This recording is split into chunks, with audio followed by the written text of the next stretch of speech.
Hey guys, welcome back to my YouTube channel. ഇന്ന് ഞാൻ വന്നിട്ടുള്ളത് മുട്ടക്കറിയുമായിട്ടാണ്. അപ്പോൾ നമുക്ക് വീഡിയോയിലേക്ക് കടക്കാം. ആദ്യം തന്നെ കുക്കർ എടുത്ത് ചൂടായതിന് ശേഷം അതിലേക്ക് വലിയ ജീരകം ചേർക്കുക. 2 ടേബിൾ സ്പൂണോളം മല്ലിപ്പൊടി ചേർത്തിട്ട് നന്നായിട്ട് ചൂടാക്കി എടുക്കുക കേട്ടോ. ഇതിലേക്ക് 1 ടേബിൾ സ്പൂണോളം ഇഞ്ചി വെളുത്തുള്ളി പേസ്റ്റ് ചേർക്കണം. അതുപോലെ ആവശ്യത്തിനുള്ള മുളക് പൊടി കൂടി ചേർക്കുക കേട്ടോ. ഇവിടുത്തെ മുളക് പൊടി ഭയങ്കര എരിവാണ്, അതാണ് കുറച്ച് എടുത്തിട്ടുള്ളത്. നമ്മളെ എരിവിനനുസരിച്ച് ചേർക്കുക. അങ്ങനെ നന്നായിട്ട് മിക്സ് ചെയ്തെടുക്കുക. ഇത് നമ്മൾ സിമ്മിലിട്ടിട്ട് വേണം കേട്ടോ ഇത് മിക്സ് ചെയ്യാൻ, അല്ലെങ്കിൽ കരിഞ്ഞു പോകാൻ ചാൻസ് ഉണ്ട്.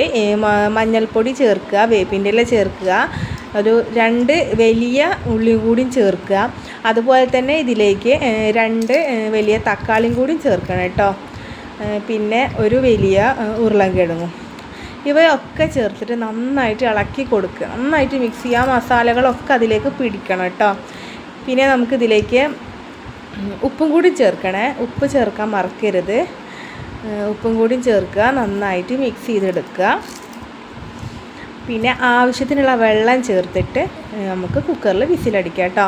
അപ്പോൾ ഒരു 2-3 വിസിലടിച്ചതിന് ശേഷം ഇതുപോലെ ഉണ്ട്, നല്ല കുറുകി വന്നിട്ടുണ്ട്. ഇതിലേക്ക് മുട്ട പുഴുങ്ങിയതിൽ നമ്മുടെ മുട്ടയുടെ യെല്ലോൻ്റെ അതില്ലേ, അത് നന്നായിട്ട് പൊടിച്ചത് കൂടി ചേർത്തിട്ട് നന്നായിട്ട് ഇളക്കി കൊടുക്കുക. പിന്നെ ആ വൈറ്റ് ഭാഗം കഷ്ണങ്ങളാക്കിയും കൂടി ഇട്ട് ചേർത്തിട്ട് നന്നായിട്ട് മിക്സ് ചെയ്ത് കൊടുക്കുക.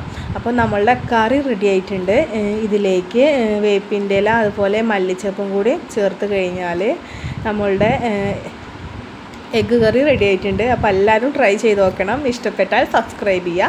ഓക്കെ.